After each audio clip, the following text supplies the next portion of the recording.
মাসতুতো ভাই। একজন লোকের বাড়ি চুরি করতে গিয়ে একটি চোর একেবারে হাতে নাতে ধরা পড়ল।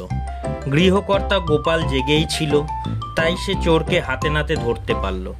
ধরা পড়ার পরেও গৃহকর্তা চোরকে পেটাচ্ছে না দেখে চোর গৃহকর্তাকে জিজ্ঞাসা করলো, আপনি মশাই আমাকে পেটাচ্ছেন না কেন?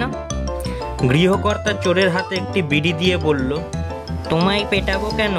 তুমি যে আমার মাসতুতো ভাই হও হে।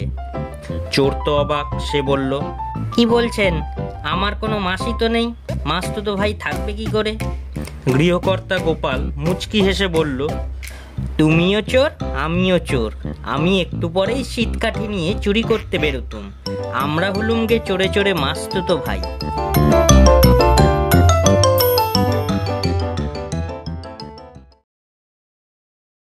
বড়লোক হওয়ার সহজ উপায়। গোপালের সঙ্গে অনেক রকমের লোকই মাঝে মাঝে দেখা করতে আসতো, গল্পগুজব করত। একদিন গোপাল দাওয়ায় বসে গড়গড়া টানছিল খুশি মনে। এমন সময় এক ভদ্রলোক গোপালের কাছে এসে বসলেন। তারপর একথা সে কথা আলোচনার পরে ভদ্রলোক জিজ্ঞাসা করলেন, আচ্ছা গোপাল, তোমার তো এত বুদ্ধি, তুমি আমাকে বড়লোক হওয়ার সহজ উপায় বলে দিতে পারো কি? গোপাল হেসে বললে, নিশ্চয়ই পারি। লোকটি আগ্রহ সহকারে বলল, উপায়টা বলে দাও ভাই।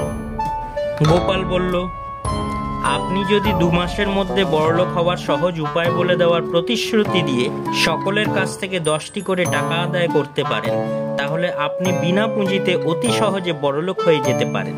বিশ্বাস না করেন পরীক্ষা করে দেখতে পারেন।